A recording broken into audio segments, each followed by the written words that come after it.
Hugasan ako sa aking pagkakasala at linisin sa aking kasalanan. Kaawaan mo ako, O Diyos, ayon sa iyong kabutihan, ayon sa laki ng iyong habag, pabili ng aking kasamaan.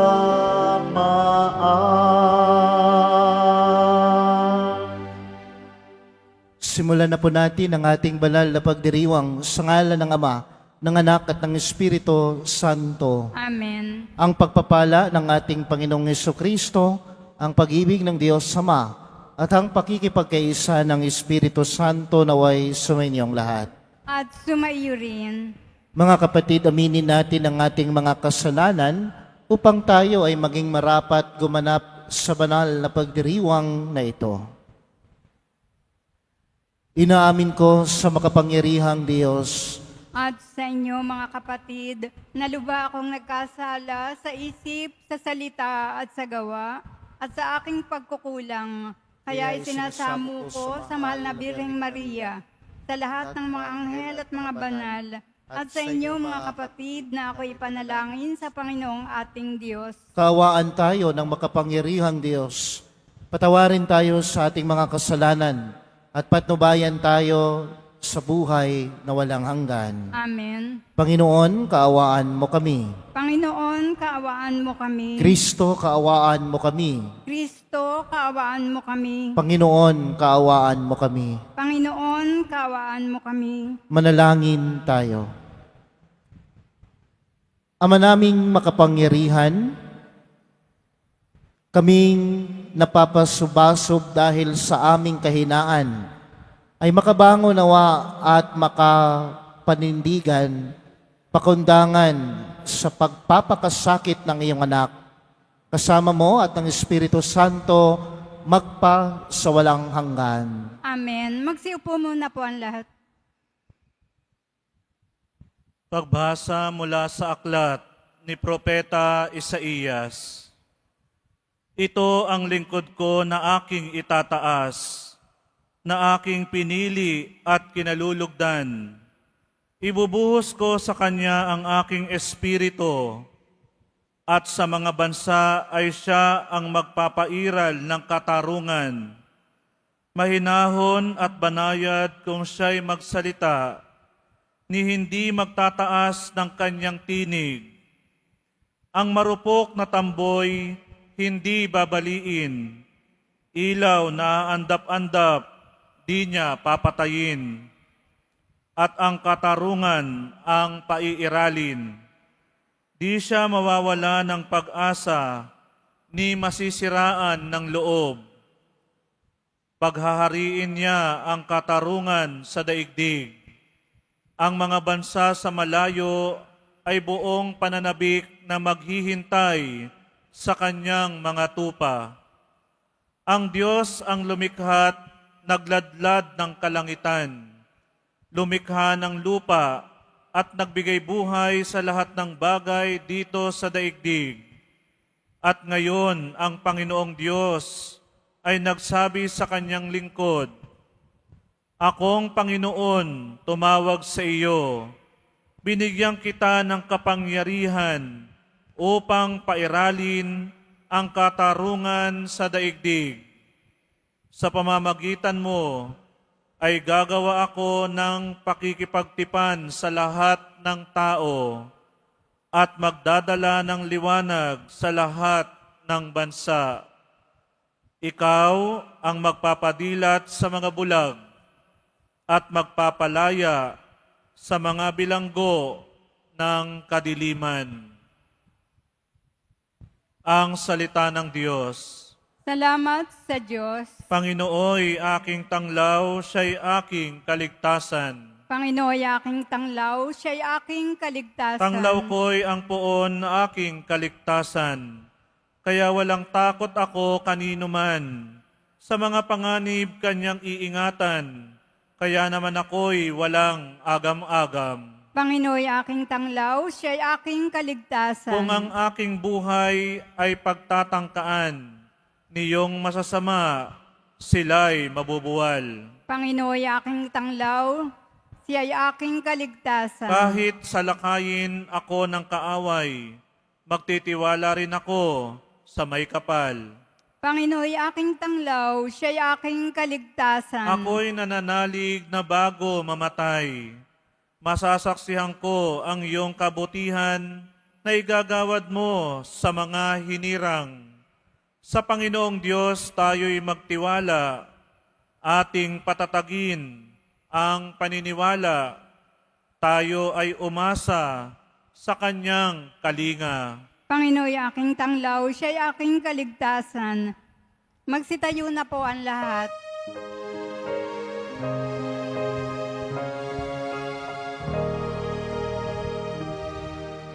Nagpupuri kami sa'yo, Panginoong Jesucristo.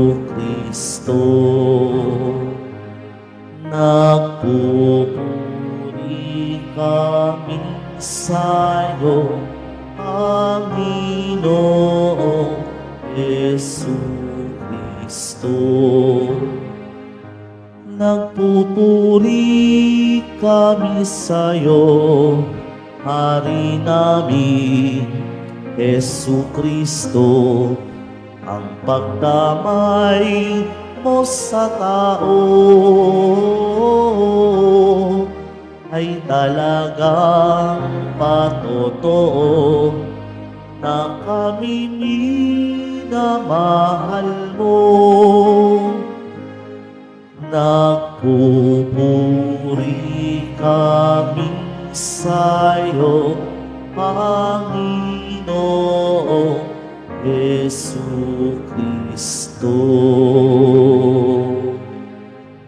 Sumainyo ang Panginoon. At sumayo rin. Ang mabuting balita ng Panginoon ayon kay San Juan. Papuri sa iyo, Panginoon. 6 na araw bago magpaskwa, si Jesus ay dumating sa Betanya, sa bayan ni Lazaro, na kanyang muling binuhay. Ipinaghanda siya roon ng hapunan. Naglingkod si Marta at si Lazaro, isa sa mga kasalo ni Jesus. Kumuha si Maria ng mamahaling pabango, isang libra na dalisay na nardo, at ibinuhos sa mga paa ni Jesus. Pagkatapos pinunasan ng kaniyang buhok at humahalimuyak sa buong bahay ang pabango. Si Judas Iscariote, ang alagad na magkakanulo kay Jesus, ay nagsabi, bakit hindi ipinagbili ang pabango at ibinigay sa mga dukha ang pinagbilhan? Maaring umabot sa 300 denaryo ang halaga niyan. Hindi dahil siya'y may malasakit sa mga dukha, kaya niya sinabi iyon, kundi dahil na siya ay magnanakaw.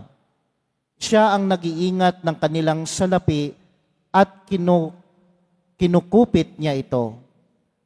Sumagot si Jesus, ano't siya'y ginugulo ninyo? Pabayaan ninyong ilaan niya ito para sa paglilibing sa akin. Habang panahoy kasama ninyo ang mga dukha, ngunit ako'y hindi ninyo kasama sa habang panahon.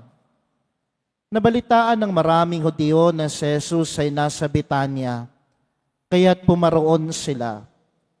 Hindi lamang dahil sa kanya, kundi para makita si Lazaro na kaniyang muling binuhay. Kaya't binalik ng mga punong saserdote,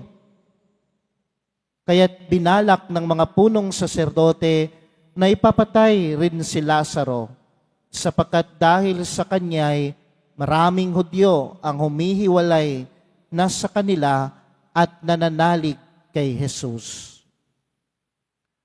Mga kapatid, ang mabuting balita ng Panginoon. Pinupuri ka namin, Panginoong Hesukristo. Magsiupo muna po ang lahat. Alam niyo po, habang pong pinaghahandaan ko yung homilia sa araw na ito, sa misang ito, ay napatanong ko sa aking sarili kung paano ba talaga natin masusukat ang pag-ibig at pagmamahal. Paano ba natin masasabi na tunay na nagmamahal ang taong ito o yung mga karelasyon natin, asawa natin o di kaya ang kaibigan natin?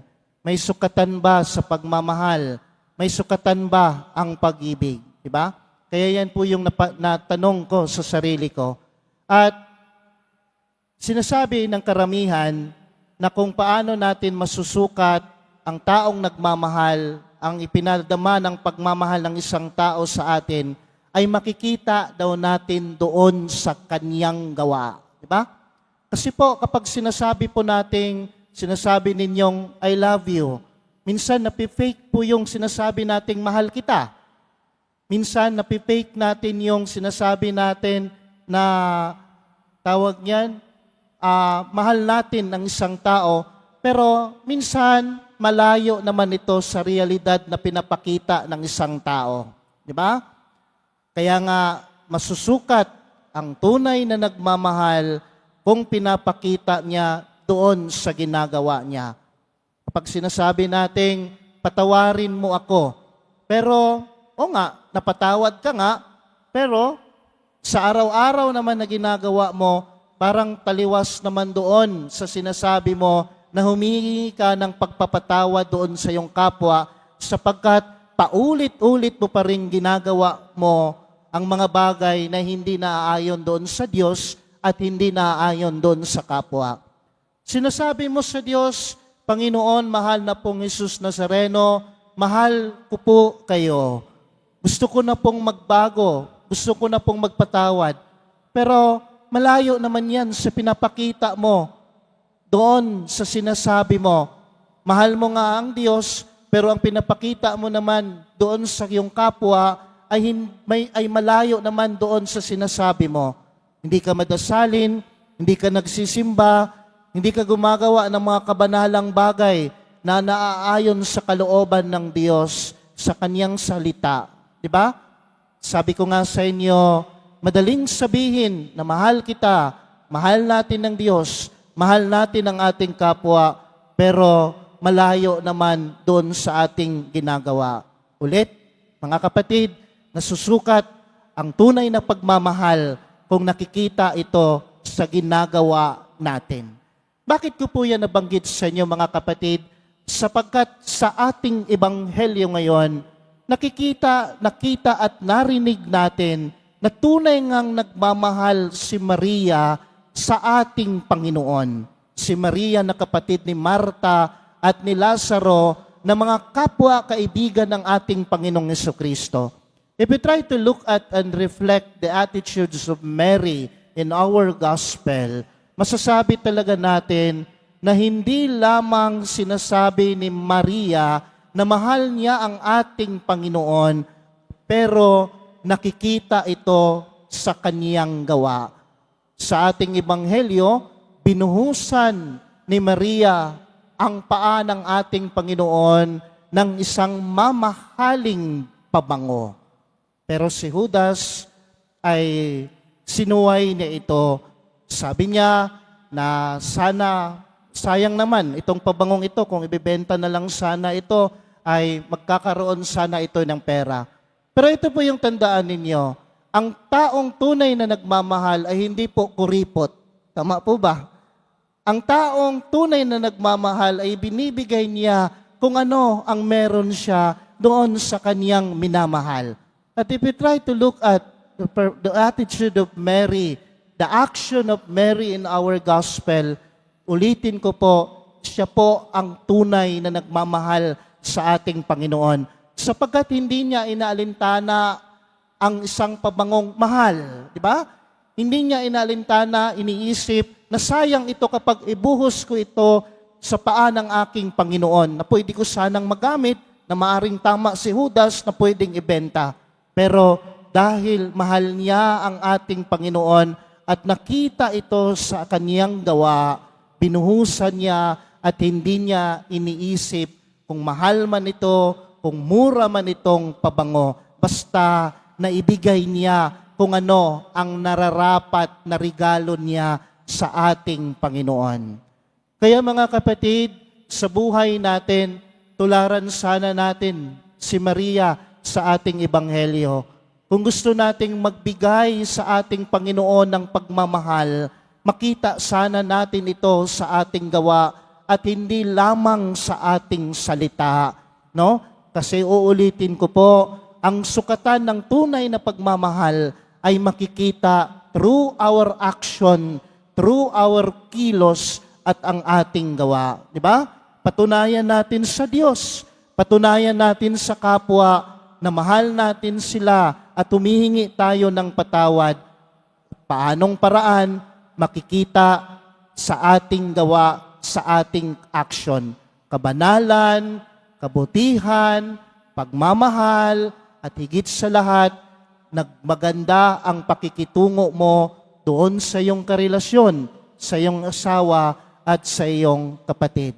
Madaling sabihin, ang mga katagang, mahal kita, sorry, pero sana itong mga salitang ito na mahal kita, iniibig kita, patawad, makita sana natin ito sa ating mga kilos at sa ating mga ginagawa. Magsitayo na po ang lahat. Pagpatuloy po natin ang banal na misa sa panalangin ng bayan. Minamahal kong mga kapatid, sa kabutihang loob ni Jesus, inaanyayahan tayo na lumapit sa Kanya ng buong pagpakumbaba para sa kapatawaran ng ating mga kasalanan. Nakatitiyak tayo sa Kanyang habag, kaya't idulog natin sa Kanya ang ating mga kahilingan. Sa bawat panalangin ng ating itutugon, mahabaging tagapagligtas, basbasan mo kami. Mahabaging tagapagligtas, basbasan mo kami. Ang mga nagdurusa at nagdadala ng mabibigat na pasanin sa buhay, naway humarap sa mga pagsubok ng may pagtiyatyaga, manalangin tayo. Mahabaging tagapagligtas, basbasan mo kami. Ang mga bilanggo, naway magkaroon ng kaginhawahan ng loob na siyang hatid ng Espiritu, manalangin tayo. Mahabaging tagapagligtas, basbasan mo kami.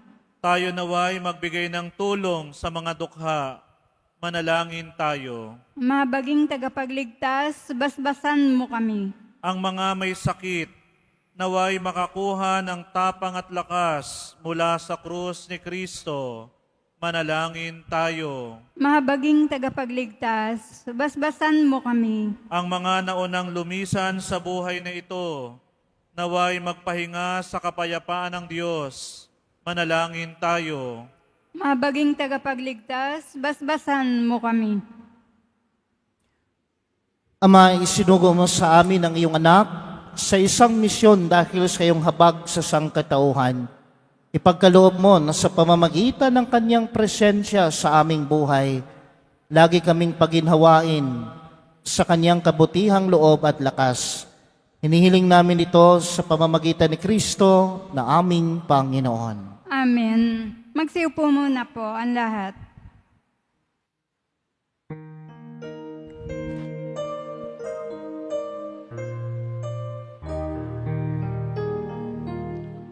Sumasamo kami sa'yo, marapating yaring alay. Panginoon, tanggapin mo itong alak at tinapay. Sa'yo poon aming handog, buong puso't pag-iisip.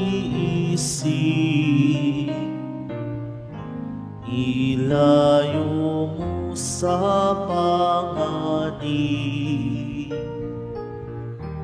at kupkuping sa pag-ibig.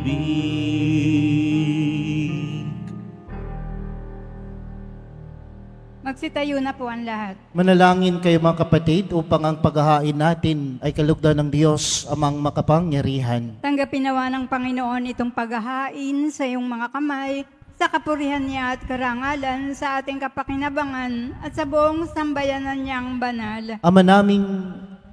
Ama naming lumikha, tunghayan mo ang ginaganap naming paghahain na iyong inilalaan upang patawad mo'y maibigay sa amin at pabungahin mo sa amin ang buhay na walang maliw. Sa pamamagitan ng Jesucristo, kasama ng Espiritu Santo magpa sa walang hanggan. Amen. Sumainyo ang Panginoon. At sumaiyo rin. Itaas sa Diyos ang inyong puso at diwa. Tinaas na namin sa Panginoon. Pasalamatan natin ang Panginoong ating Diyos. Marapat na siya ay pasalamatan. Ama naming makapangyarihan, tunay ngang marapat na ikaw ay aming pasalamatan sa pamamagitan ng Jesucristo na aming Panginoon. Nababanaagan na namin ang pagdiriwang sa kaniyang pagpapakasakit at pagkabuhay. Malupig na ang dating pagsuway sa pag-ako sa kaniyang kusang loob na katapatan at magaganap na ang pag-aalaala sa aming pag-anib sa iyong tinubos na angkan.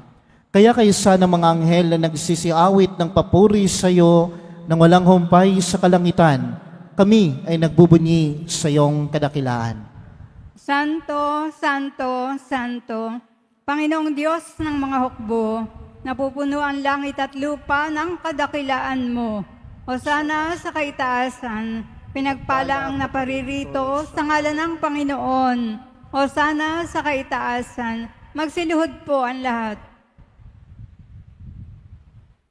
Ama naming banal, ikaw ang bukal ng tanang kabanalan, kaya't sa pamamagitan ng iyong Espiritu, gawin mong banal ang kaloob na ito upang para sa amin maging katawan at dugo ng aming Panginoong Hesukristo. Bago niya pinagtiis ang kusang loob na maging handog, hinawakan niya ang tinapay, pinasalamatan kanya, pinaghati-hati niya yon, iniabot sa kanyang mga alagad at sinabi, "Tanggapin ninyong lahat ito at kanin. Ito ang aking katawan na ihahandog para sa inyo."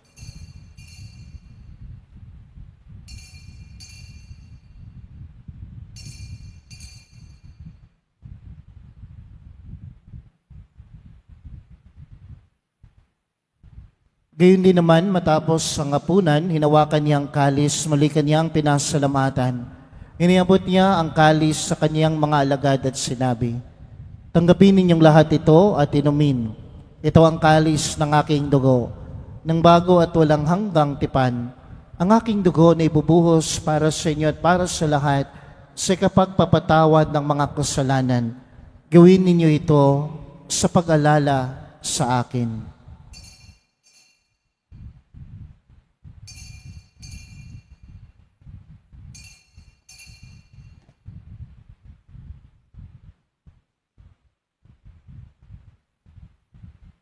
Tayo po ay magsitayo. Ang misteryo ng pananampalataya.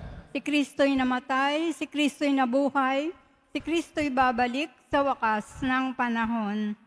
Ama, ginagawa namin ngayon ang pag-alala sa pagkamatay at muling pagkabuhay ng iyong anak. Kaya't inialay namin sa iyo ang tinapay na nagbibigay buhay at ang kalis na nagkakaloob ng kaligtasan. Kami ay nagpapasalamat dahil kami ay iyong minarapat na tumayo sa harap mo para maglingkod sa iyo. Isinasamo namin kaming magsasalo-salo sa katawan at dugo ni Kristo ay mabuklod sa pagkakaisa sa pamamagitan ng Espiritu Santo. Ama, lingapin mo ang iyong simbahang laganap sa buong daigdig. Puspusin mo kami sa pag-ibig, kaysa ni Francisco ang aming Santo Papa, at ni Jose na aming Arsobispo at ng Tanang Kaparian. Alalahanin mo rin ang mga kapatid naming nahimlay nang may pag-asang sila ay muling mabubuhay, gayon din ang lahat ng mga pumanaw. Kaawaan mo sila at patuloyin sa iyong kaliwanagan.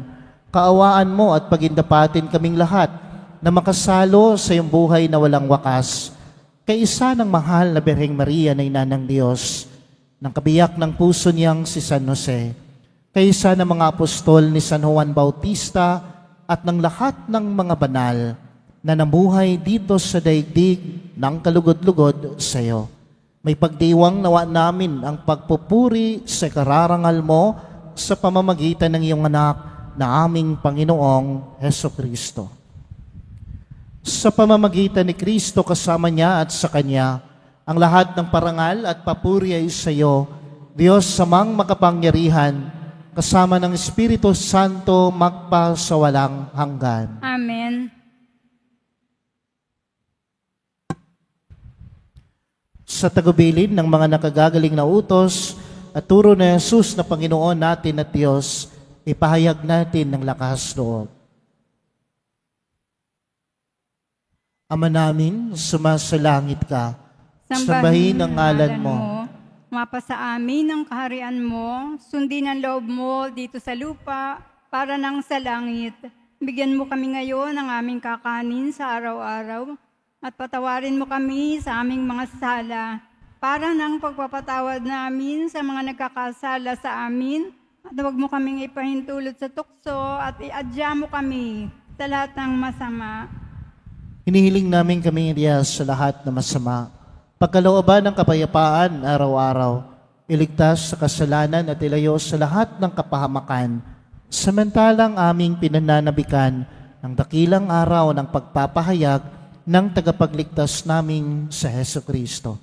Sapagkat iyo ang kaharian at ang kapangyarihan at ang kapurihan magpakailanman. Amen. Panginoong Hesukristo, sinabi mo sa iyong mga apostol, kapayapaan ang iniiwan ko sa inyo, ang aking kapayapaan ang ibinibigay ko sa inyo. Tunghayan mo ang aming pananampalataya at huwag ang aming mga pagkakasala. Pagkalooban mo kami ng kapayapaan at pagkakaisa ayon sa iyong kalooban kasama ng Espiritu Santo magpa sa walang hanggan. Amen. Ang kapayapaan ng Panginoon ay laging sumainyong lahat. At sumaiyo rin. Magbigayan po tayo ngayon ng kapayapaan sa isa't isa. Kordero ng Diyos na nag-aalis ng mga kasalanan ng sanlibutan, maawa ka sa amin. Kordero ng Diyos na nag-aalis ng mga kasalanan ng sanlibutan, maawa ka sa amin. Kordero ng Diyos na nag-aalis ng mga kasalanan ng sanlibutan, ipagkaloob mo sa amin ang kapayapaan. Magsiluhod po ang lahat. Narito ang kordero ng Diyos na nag-aalis ng mga kasalanan ng sanlibutan. Mapalad ang inaanyayahan sa kaniyang piging. Panginoon, hindi ako karapat-dapat na magpatuloy sa iyo, ngunit sa isang salita mo lamang ay gagaling na ako.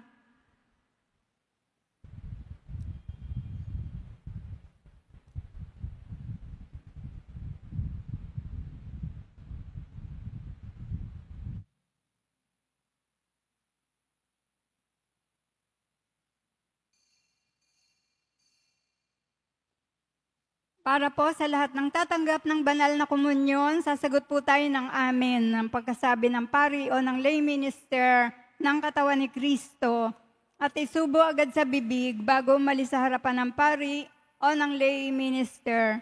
Sumunod po tayo.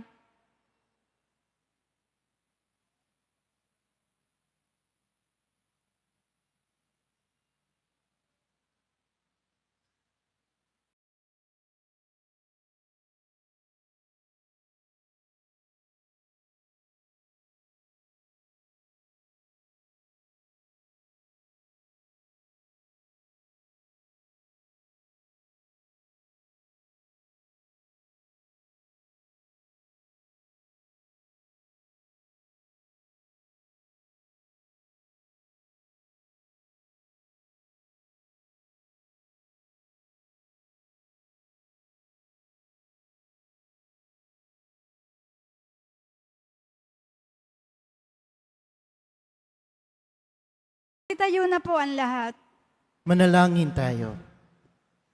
Ama naming mapagmahal, dalawin mo ang iyong sambayanan at tunghayan mo ang aming kaloobang nakalaan upang ang mga misteryo ng hapis at luwalhati ay ipagdiwang ang tinanggap naming kagalingan sa banal na pakikinabang na pinagsasaluhan namin mula sa iyong mapagpalang kamay, ay pamalagiin mo sa amin pakundangan sa iyong patnubay sa pamamagitan ni Jesucristo kasama ng Espiritu Santo magpa sa walang hanggan. Amen. Pagbabasbas. Sumainyo ang Panginoon. At sumayo rin. Mahal na poong Jesus Nazareno, inihayag mo sa pamamagitan ng krus ang walang maliw na pag-ibig ng Diyos sa sangkatauhan. Pakinggan mo ang kahilingan, lalo na para sa mga nangangailangan ng iyong tulong at awa. Makamtan nawa namin ang iyong kasagutan ng may utang na loob na tinatanaw. Basbasan din po ninyo itong mga imahen at dasalan upang lalo kaming manalangin at magtiwala. Sa pamamagitan ng bendisyon na ito, naway lalo kaming maging mapaglingkod, masunurin at tapat sa iyo na aming maluwalhating Panginoon magpa sa walang hanggan. Amen. Pagpalain kayo ng makapangyarihang Diyos, ang Ama, ang Anak at ng Espiritu Santo. Amen. Tapos ng pagdiriwang ng banal na misa, humayo kayong taglay ang kapayapaan ng poong Jesus Nazareno. Salamat sa Diyos.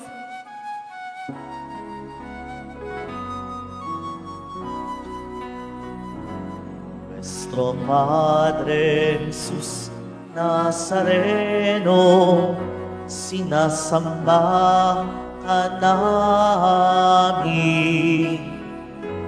Pinipintuho ka namin. Aral mo ang aming buhay at kaligtasan. Nuestro Padre Jesus Nazareno, iligtas mo kami sa kasalanan. Ang krus mong kinamatayan ay sagisag ng aming kaligtasan. Nuestro Padre Jesus Nazareno, dinarangal ka namin. Nuestro Padre Jesus Nazareno, nilulwalhati ka namin. Nuestro Padre Jesus Nazareno, dinarangal ka namin. Nuestro Padre Jesus Nazareno, nilulwalhati ka namin.